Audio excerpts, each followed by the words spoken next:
L'escalada ha crescut exponencialment en els últims anys i, com qualsevol esport amb alta exigència, comporta risc de lesió. Una de les consultes més habituals és la lesió de la politja dels dits, i les preguntes sempre són: quan puc tornar a escalar i què puc fer perquè no torni a passar? Què és la politja? La politja és una estructura similar a un lligament que manté el tendó flexor adherit a l'os del dit.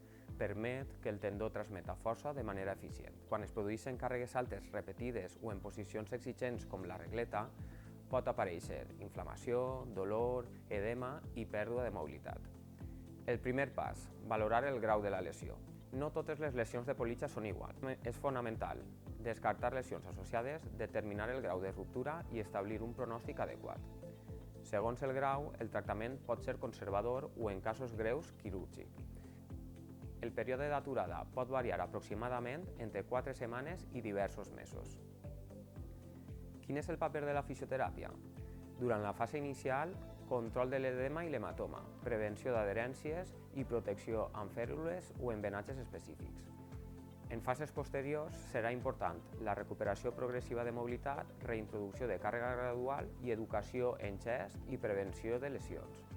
Després d'una lesió, l'ús d'embenatge funcional pot recomanar-se durant mesos, junt a una progressió estructurada en el retorn a l'escalada. El retorn no és qüestió de temps només, és qüestió de càrrega adequada i controlada.